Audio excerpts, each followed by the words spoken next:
બાબરમાં નર્મદા કેનાલમાં ગેરકાયદેસર કનેક્શન, ખેડૂતોનો આક્ષેપ।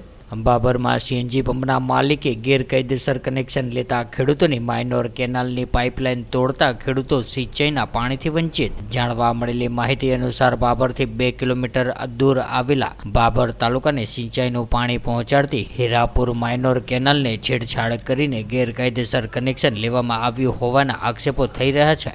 ત્યારે બાબરથી 2 કિલોમીટર દૂર સીએનજી પંપના માલિકે ગેરકાયદેસર રીતે પાણીનું કનેક્શન લેવા માટે જીસીબી દ્વારા ખોદકામ કરેલ હતું, જેથી ત્યાંથી પસાર થતી સિંચાઈ માટેની માઇનોર કેનાલની પાઇપ તૂટી જતા સિંચાઈના પાણીથી વંચિત રહ્યા છે। ત્યારે 8 દિવસથી કાદવ કિચડ પાઇપલાઇનમાં ભરાઈ જવાથી પાણી પણ આગળ જતું અટકી ગયું હતું, જેને કારણે ખેડૂતોનો શિયાળાનો સિઝનમાં ઘઉં, એરંડા, રાયડું, જીરું, રાજગરો, સવા, ઘોડાજીરું સહિતના ઊભો પાક નિષ્ફળ જવાનો અને ખેડૂતોને મોટા પ્રમાણમાં નુકસાન થવાની ભીતિ સેવાઈ રહી છે। ત્યારે આટલું મોટું પાણીનું નુકસાન ખુલ્લેઆમ હાઈવે ઉપર દેખાય છે, છતાં પણ નર્મદાના અધિકારીઓને આ બાબતે કોઈ પણ જાણ નથી। ત્યારે સીએનજી પંપના માલિકે ગેરકાયદેસર પાણીનું કનેક્શન લેતા આ પાઇપ તોડવામાં આવેલી છે તેવું પણ ખેડૂતોનો સીધો આક્ષેપ છે। ત્યારે 8 દિવસથી પાણી બંધ થવાથી ખેડૂતોના ઘઉં, એરંડા સિવાયના અન્ય શિયાળુ સિઝનના પાક નિષ્ફળ જવાની ભીતિ હાલ તો સેવાઈ રહી છે। ત્યારે ખેડૂતોને મોટા પ્રમાણમાં નુકસાન વેઠવાનો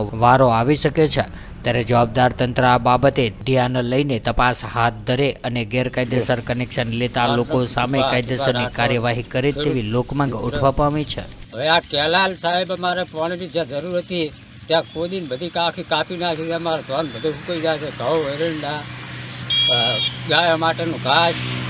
હવે કોઈ સરકાર આમાં કોઈ થોડા ઘણો આગળ વધીને કોઈ કરે ઉપયોગ, એના માટે અમારી વિનંતી છે। અને આ ગેરકાયદેસર આવી રીતનું પાઇપ કાપે એ જવાબદાર કોણ? કોણે પાઇપ કાપી છે? હા, સામે પંપવાળાએ। બરાબર, તમે એમને જાણ કરી કે પાઇપ તૂટી ગયું? અઠવાડિયાથી સાહેબ હેરાન થઈ જાય, પણ કોઈ પાણી પહોંચતું નથી।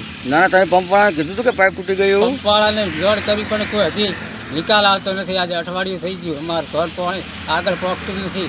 એના માટે અમે સરકારને વિનંતી કરે છે કે આના માટે કોઈ કરી આપો અમને।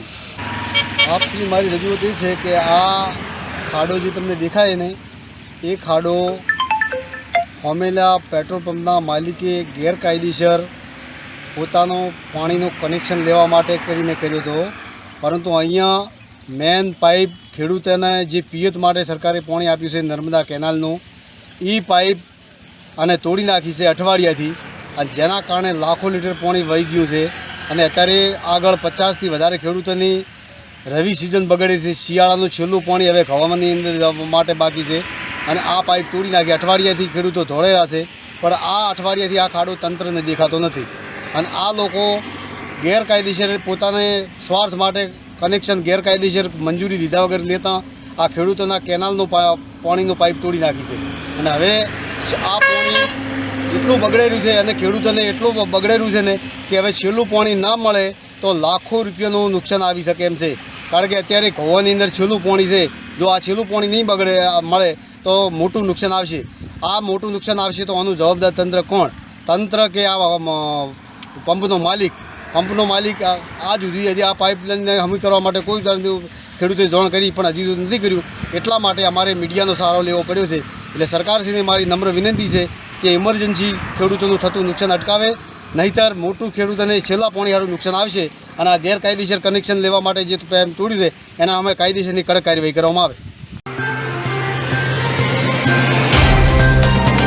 तो व्हाट्सएप, ट्विटर, फेसबुक, इंस्टा जहाँ भी आपका अकाउंट है, इसे शेयर बटन के द्वारा वहाँ पर शेयर करें।